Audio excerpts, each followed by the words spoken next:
Assalamualaikum warahmatullahi wabarakatuh. Baiklah, di video kali ini saya yang bernama M. Aris Minandar dari jurusan Sastra Inggris UIN Sultan Toha Saifuddin Jambi akan menelusuri sebuah sejarah dari desa saya sendiri, yaitu Desa Pemenang.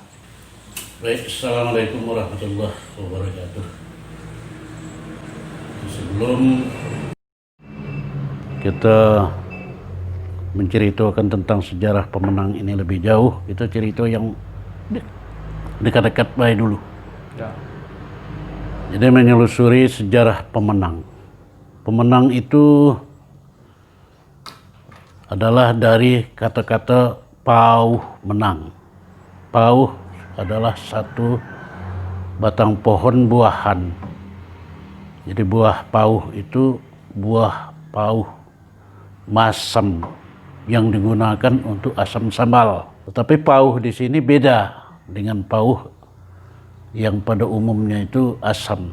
Pauh di sini manis. Nah, sementara ada lagi pauh lain juga manis. Jadi orang dulu itu sebelum Islam, apapun yang ditemukan model-model itu dijadikan ajang perjudian, taruhan. Jadi kalau memang ada lagi pauh lain yang lebih manis dari pauh ini, tolong dihadiri. Istilahnya itu dijimpit. Ternyata setelah dihadiri pauh, yaitu pauh di sebelah hilir itu, Kecamatan Pauh, pauh di Pemenang ini lebih manis daripada pauh yang ada di Kecamatan Pauh itu. Jadi maka dikatakanlah pauh ini yang dikatakan pauh menang. Lama-lama kelamaan dari pauh menang itu karena pelecehan bahasa, jadi pauh-nya hilang, tinggal lagi Pamenang. Pauh Menang tuh asal tepatnya di mana dulu tuh? Di Sentul sebelah hilirnya. Itu ada sebuah sungai. Ya. Nah, sungai itu masih ada sekarang. Sungai itu disebut Sungai Pemenang. Tahun berapa kira-kira tuh? Kalau Pemenang lebih kurang itu 300 tahun. Ya sudah Belanda itu. Sebelumnya itu Segine Sungai Lintang. Segine itu nama kerajaan. Manusia ketika itu primitif. Yang agama ini belum tahu siapa. Menurut adat dan kepercayaan, itu orang desa itu harus berhibur.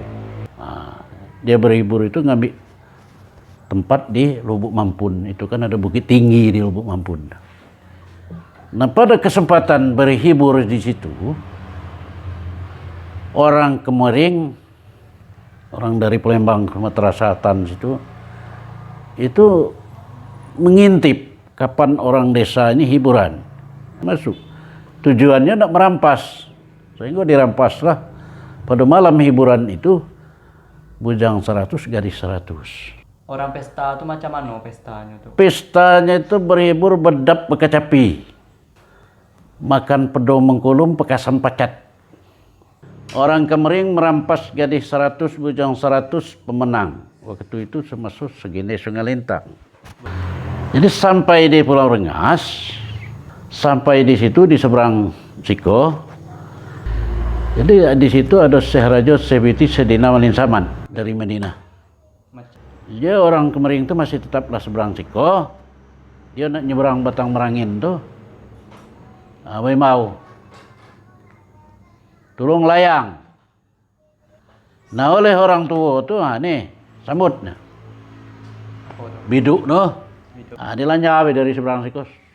Itu masuk tebing belah itu separuh. Pas dia melihat biduk itu masuk tanah, ada 3. Makanya lari budak itu ditinggalnya.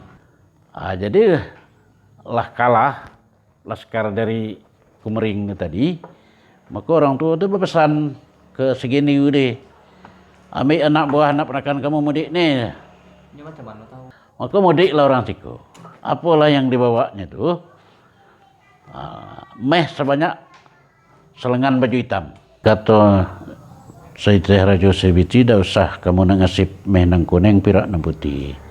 Kalau kamu nak berbagi, dalaklah yang dak lapuk di paneh, dak lekang, dak lantak di hujan, dak lekang di paneh. Tanah, wilayah, suku mano kamu nak.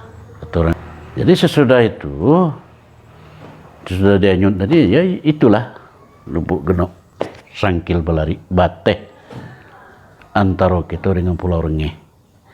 Di Pulau Rengeh itu namanya Margo Batin Sembilan di Ulu. Kalau kita yang sebelah hilir ini namanya Batin Sembilan di Ilir. Kalau dulu dak do di Ilir, dak do di Mudik. Seluruhnya itu Batin Sembilan. Yang nama Batin Sembilan di Ilir, Pemenang, Jelatang, Papit, Tanjung Lamin, Limau itulah yang disebut 9. Nah, itu 9 dilir. Kalau pemenang dulu, Batin 9 dulu, Buku Tanjung, Pulau Rengeh, Kungkai, Dusun Bangko, Pulau Jali, Tanjung Lamin. Ya, kalau menyelusuri sekedar sekelumit, yang saya paham tuh hanya sebatas itu. Jadi demikian yang dapat kami uraikan. Demikian. Assalamualaikum warahmatullahi wabarakatuh. Terima kasih kepada Datuk Nurdin Sama-sama. selaku pemangku adat. Dan juga terima kasih telah menonton video ini. Saya yang bernama Emaris Menandar dari jurusan Sastra Inggris, Fakultas Adab Humaniora, UIN STS Jambi, mengucapkan terima kasih kepada para penonton yang telah mendengarkan cerita ini. Apabila ada kekurangan, kami mohon maaf. Saya akhiri, wabillahi taufiq wal hidayah. Assalamualaikum warahmatullahi wabarakatuh.